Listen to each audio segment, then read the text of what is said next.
여러분, 성경에 나오는 책인데 정작 하나님이라는 단어가 단 한 번도 안 나오는 책이 있다면 좀 이상하게 들리지 않으세요?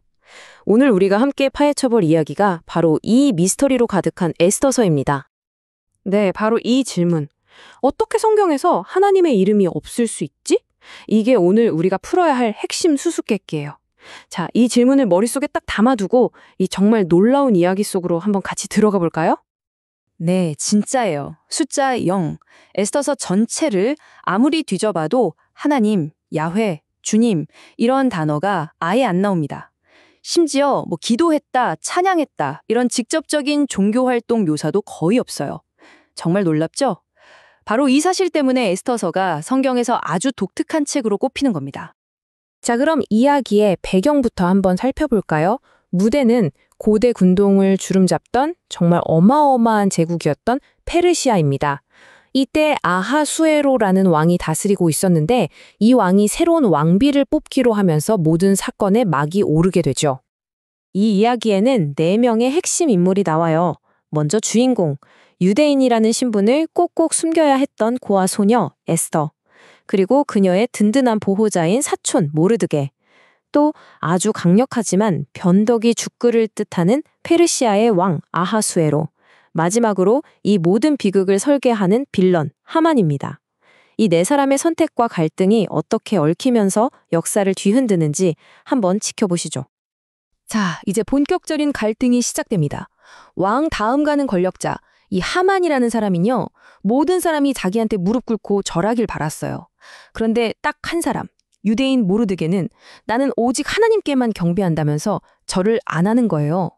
이 거절 한 번이 하만의 자존심에 제대로 불을 붙여버렸습니다. 근데 하만의 분노가 그냥 모르드게 한 명한테서 끝나지가 않아요. 이게 정말 무서운 건데 왕을 교묘하게 속여서 제국 전역에 있는 모든 유대인을 남자든 여자든 어른이든 아이든 상관없이 딱 하루 만에 다 죽여버리라는 그런 끔찍한 법령을 받아냅니다. 이건 그냥 한 민족을 없애는 걸 넘어서요. 유대 민족을 통해 오기로 약속된 메시아의 계보 자체를 끊어버리려는 정말 거대한 악의 계획이었던 거죠. 이제 모든 희망은 자신의 신분을 숨기고 있는 왕비 에스더에게 달리게 됐습니다. 근데 문제가 뭐냐면요. 당시 법으로는 왕이 부르지도 않았는데 함부로 앞에 나갔다가는 그 자리에서 죽을 수도 있었어요. 그러니까 에스더는 자기 목숨을 지킬 것인가? 아니면 민족 전체의 운명을 구할 것인가? 이 엄청난 선택의 기로에 놓인 거죠. 바로 그때였어요. 모르드게가 에스더에게 정말 유명한 말을 던지죠. 네가 왕비가 된 게 어쩌면 바로 지금 이 순간을 위한 게 아니었을까? 와, 이건 그냥 용기를 내 수준의 조언이 아니에요. 이건 너의 인생이 바로 이 일을 위한 운명이었을지도 모른다. 거대한 계획의 주인공이 되어라 하는 아주 강력한 메시지였던 겁니다. 이 한마디, 죽으면 죽으리이다. 에스더의 모든 결심이 이 안에 담겨 있습니다. 그래, 내 민족을 구할 수만 있다면 내 목숨 기꺼이 버리겠다. 그녀는 모든 걸 걸고 왕에게 나아가기로 마음먹은 겁니다. 정말 엄청난 용기죠. 이건 그냥 행동이 아니라 믿음 그 자체였어요. 자, 지금부터가 진짜 하이라이트입니다. 이야기가 정말 숨막히는 반전으로 치닫기 시작하거든요. 도저히 일어날 것 같지 않은 기막힌 우연들이 계속해서 터지면서 상황이 완전히 180도 뒤바뀌기 시작합니다. 이 타임라인 좀 보세요. 정말 소름 돋지 않나요? 하만이 모르드게를 죽이려고 교수대를 세운 바로 그날 밤에 왕이 잠이 안 와요. 그래서 심심해서 궁중일기를 읽는데 하필 모르드게가 자기를 구했던 기록을 발견하죠. 그리고 바로 다음 날 에스더의 잔치에서 모든 게 폭로됩니다. 이 모든 일이 단 72시간 만에 정말 완벽한 타이밍으로 착착 맞아떨어지면서 하만의 계획을 산산조각 내버리는 거예요. 진짜 보이지 않는 누군가가 뒤에서 다 조종하는 것처럼요. 결과는요? 그야말로 완벽한 역전극이었죠. 하만은 자기가 모르드게를 달려고 만든 바로 그 교수대에 자기가 매달리게 되고요. 모르드게는 하만의 자리를 차지해서 총리가 됩니다. 그리고 죽음 직전에 몰렸던 유대인들은 구원을 받게 되죠. 이 기적 같은 구원의 날을 기념하는 게 바로 불임절이라는 축제예요. 자, 그럼 이제 우리 맨 처음 던졌던 질문으로 다시 돌아가 봐야겠죠? 이 모든 기가 막힌 사건들 속에서 하나님의 이름은 단 한 번도 나오지 않았는데 도대체 하나님은 어디에 계셨던 걸까요? 이 미스터리를 푸는 열쇠가 바로 섭리라는 단어에 있습니다.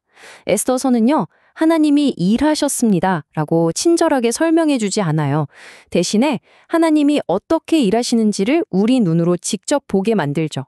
그 모든 우연처럼 보였던 일들 뒤에 사실은 보이지 않는 하나님의 손길, 바로 그분의 섭리가 작용하고 있었던 겁니다. 그러니까 핵심은 이거예요. 이 이야기는 단순히 한 민족이 위기에서 구출되었다는 걸로 끝나지 않아요. 더 큰 그림이 있는 거죠. 이건 하나님께서 내 백성을 통해 온 세상을 구원하겠다고 하셨던 아주 오래된 약속, 그 언약을 반드시 지키신다는 걸 보여주는 증거입니다.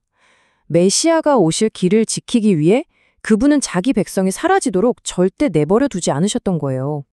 한 걸음 더 나아가면 에스더의 이야기가 예수님의 구원 사역을 미리 보여주는 그림자, 일종의 예고편 같다는 해석도 있어요. 이 표를 한번 같이 볼까요? 왕 앞에서 자기 백성을 위해 목숨을 걸었던 에스더, 그리고 하나님 앞에서 모든 인류를 위해 실제로 목숨을 바치신 예수님. 에스더가 자기 민족을 육체적 죽음에서 구했다면 예수님은 모든 민족을 영적인 죽음에서 구원하셨죠. 정말 놀랍도록 닮아있지 않나요? 그럼 이 오래된 이야기가 오늘을 살아가는 우리에게는 어떤 의미가 있을까요? 몇 가지 중요한 교훈이 있어요.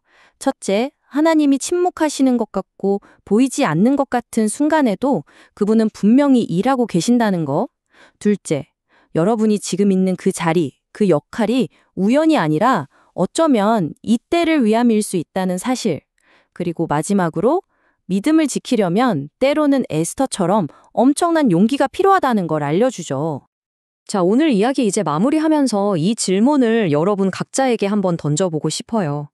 에스더에게 이때가 있었던 것처럼 어쩌면 여러분이 지금 서 있는 그 자리, 하고 있는 그 일이 바로 하나님의 보이지 않는 손이 예비하신 결정적인 순간을 위한 것일지도 모릅니다.